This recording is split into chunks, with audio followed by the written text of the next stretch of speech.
You're listening to a podcast of the Mojo with Steph Renee. Weekdays 10 a.m. till noon on 900 AM WURD.com. We haven't done a meetup in a while for Reelblack, but this Monday night at 7 p.m. at the Roxy, we're hosting a meetup to see this movie, Losing Ground. Yes. Which previously played here in Philadelphia at the Black Star Film Festival. Mm-hmm. And it's returning courtesy of the Philadelphia Film Society. Yeah, actually, the opening night screening is tonight at the Film Society, and then there's another screening, I think, on Sunday afternoon, but it's the same day as the Oscars. So we picked Monday to do our meetup. So all the information is on reelblack.com, but with us on the line is the cinematographer of the film, RONALD K. Gray. Yes, good morning, Mr. Gray, and welcome to WURD. Good morning to you. Hey, so I had a chance to meet you at Lincoln Center at the premiere of Losing Ground, which is a film that I didn't know much about when it first was resuscitated or restored by Milestone Films, and but you were the partner. You walked up to me, I guess, and you said, I worked on this. I was the producer, I was the cameraman. I was Kathleen Collins's producing partner for all of her films, and I said, wow, you got to come on the show. So thank you. I feel flattered. So, for those who don't know, tell us about Kathleen. What are your memories of her and working with her, and how did you guys first meet? I first met Kathleen when she was teaching at the NET TV training program at Channel 13 years ago. Now, mind you, I was not an official enrollee. I crashed that place. Because at that point, we were all aggressive and wanted to learn to basically tell our own stories in show business. So I met her much later at City College, where I went to a film school there.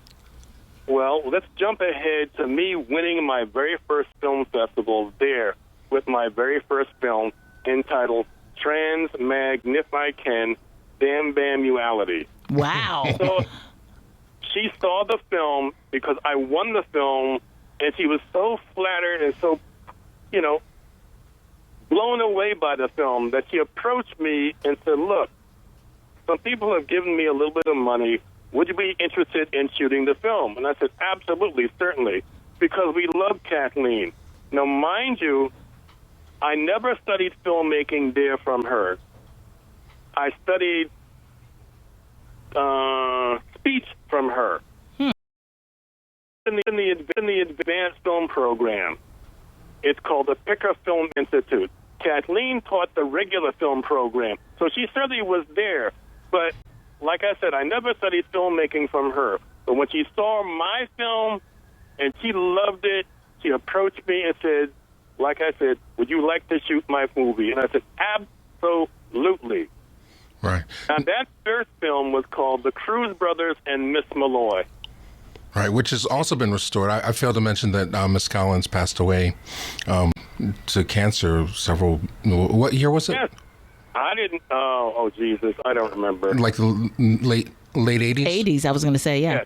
Yeah. But shortly after the release of Losing Ground. Okay, now, once we finished shooting, I knew that Kathleen was an editor, but I just aggressively said, I will sit here with you and cut the movie. So ultimately, she made me first editor. She was also the second editor. Then we come to Losing Ground. Mm-hmm. At that point, because Kathleen and I won an American Film Award for Cruz Brothers and Miss Malloy and my short, Transmag. We launched that film. I was co-producer, and like I said, cinematographer and co-editor. That's how I met her. And along the way, in case you didn't know, Michael, I fell in love with her. I did not know this. Oh, please. Well, she was married, though, wasn't she? Had kids, or? At that point, she was a single woman raising two children up in Rockland County. And that's where we cut both of the movies. Okay, I'm sensing a little parallel between Losing Ground and your own personal story. Well, in a sense. What happens is I ultimately wound up being an academic at NYU. And I learned that once you work on a film with someone, especially if it's finished, they become your friends for life. Because you go through this gauntlet of literally hell, and we finish it, and we look at each other, we could make a movie. And that is so important. It was so important for Kathleen and myself. Because prior to that, and like a lot of people, all of us were theorizing about the capacity to tell our own stories. Well, we didn't know what we were about to walk through as an independent film makers. And we finished this. Oh, it was hard as hell. It was difficult. It was a war, but we finished it. Right. We're different people than we were from the very beginning. And certainly with, we're talking about completing this movie during a time when the technology had not been made so cost effective for everyday people to use their smartphones, to use, other small handheld devices and create, beautiful work. This was a time when you were shooting on film. And so there were cost implications and access to the equipment in order to get it done. Absolutely. But at the time, that was how films were made, and that's how we learned, because both Kathleen and myself are not digital babies. We're analog artists, and we, like everybody else, that's how films were done. So that's what we learned. I learned how to shoot on film. We learned how to cut on film on a Steenbeck, and then we went and then had the print done. But that didn't bother us. That was how films were done then. That's how we were trained, and we finished as a filmmaker. Right. Later on, I became a videographer and a digital, I won't say baby, but I learned. But back then, we learned an analog way, just like everybody else. Well, Ronald, we're, can you hang on with us till after the break? Sure. All right, so we're talking to Ronald K. Gray, the cinematographer of Losing Ground, which premieres tonight at the PFS Roxy. Reelblack is doing a meetup this Monday night at 7 p.m. for it. And we want to talk more about your love affair with Kathleen Collins, the late great Kathleen Collins. And the memories that you have of making this important seminal film in the history of Black independent film, Kathleen Collins being one of the first, if not the first, Black woman to direct a feature film. Excellent. We'll come back to that conversation here on Reelblack Radio, part of the Mojo on 900 AM WURD in just a moment. But we are here in our final segment of today's Reelblack Radio. And with us on the line is cinematographer Ronald K. Gray, who is the cinematographer for film Losing Ground that will be airing all weekend or screening all weekend here in Philadelphia. So, Mike, I'll turn this back over to you. Yeah, Ronald. So when I first saw Losing Ground, it blew me away because this is Black independent film pre-Spike Lee, and it has a whole different complexity and layer of storytelling. There's a lot more emotional depth, I think, to this than anything that I'd seen prior from that time period. Can you talk about what else was going on at the time, early 80s, in terms of independent film in New York, and then specifically Black independent film in New York? Well, I was at City College studying filmmaking, and like a lot of my colleagues, I'm talking about my Black, peers, we did not make a movie.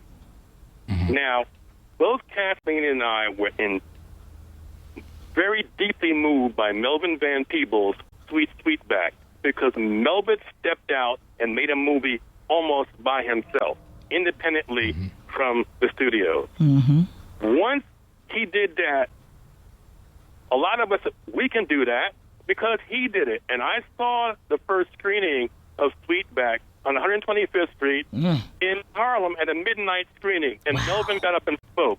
And I and Kathleen were profoundly moved by the fact that this guy had done it. So if he can do it, we can do it. And you have to believe that, because you don't know what you're going to go through. Little did we know. But, what else did I see at that point? Oh, certainly Cotton Comes to Harlem, but Melvin did it independently. So we can do that because we were burning to tell our own stories. Right. And so it is very difficult to become a filmmaker. No one tells you, but we learned it along the way. And at that point, I said, this is extremely difficult. I thought it was just a lark. It is not. It is not writing. It is scientific writing. It is cinematography. It's editing. It's producing. And more importantly than anything else, you have to learn management theory or how to lead people through hell. And no one tells you that. You're supposed to say, I'm the director. And then people look at you, okay, what am I supposed to do? And it's, oh, my God. And that's what Kathleen went through. That's what I went through. And so once we finished the first film, we knew we could do it again. And that's why we applied to the American Film Institute. But mind you, there was no money around for that. So we had to apply for it. And thank God we got it. And one of her friends gave her a little bit of money. Right. So when you look back at Losing Ground, now this is a film that really wasn't widely seen when it was first completed in 1982, but it's gotten a lot of acclaim now. I mean, when you look at it, what emotions come to you when you see it? It is written about people like us, specifically smart black people. Secondly, Kathleen's screenwriting, it's about modern marriage, it is about black artists, and it's about our interaction with everybody else. Now, we understood it because pretty much that is Kathleen's story. I understood it. I read it. I didn't question it. So we made the film and we finished it off. Little did we realize that few people were willing to distribute that film. Our first big screening was in Atlanta a long, long time ago. And we were invited down there by a black friend of ours. We showed it to a wall-to-wall screening of predominantly black people, and they literally went to church. Seriously. And it just blew us away. Oh, my God, they get it. They understand it. At that first screening, this one guy stood up and said, look, I have a screenplay. I want somebody else to do it. And I said, young man, we're telling our own stories. We can't just take on everybody else. But most important thing, Michael, was black audience predominantly understood it. However, distributors, predominantly white people, didn't. They didn't understand the fact that it's about black marriage or modern marriage, black artists, and that coded language that we speak away from white people. If you saw the film, that's how we talk. We switch back and forth between modern English and black English and how smart we are. And I was raised by a family that spoke in those same languages. Right. I think a lot of us are. Yeah. But unfortunately, Michael, few people saw it because it went to art film festivals. It showed in modern museums, but it never got to a regular theater within which Kathleen and I could sit there and eat popcorn and see our film on the screen. That, to us, was real filmmaking. Right. Well, it didn't happen, and it didn't happen for 33 years. Right. Well, now that it is happening, I mean, we're going to be there in Philadelphia, both Stephanie, Renee, and I, this Monday night at 7 p.m. If you can't make it, go this evening or go Saturday afternoon at 3 to go see Losing Ground. It's been restored and remastered. It's coming out on DVD and Blu-ray later this year from Milestone. But I really appreciate you taking the time to give us a call. And I'd love to continue this conversation offline because, I mean, you're definitely... There's certain people I can tell you about us in Philly, but, I'll hang on the phone. Yeah, well, we're not going to be able to do it today, but we definitely want to be able, and Mike will arrange for us to check back in with you and get more of the story about how these films were made and about your journey as a filmmaker as well. Just know this. Our good friend Oliver Franklin had us screen it down there at Independent House down in Philly. Yeah. Our first screening down there years ago. Beautiful. Yeah, Oliver, shout out to Oliver. Well, thank you, Ronald. And I'll talk to you later today. All right. Okay. So thanks. You've been listening to a podcast of The Mojo with Steph Renee. Weekdays, 10 a.m. till noon. Follow us on your favorite social media like Instagram, Facebook, and Twitter for up-to-the-minute information at 900 AM WURD.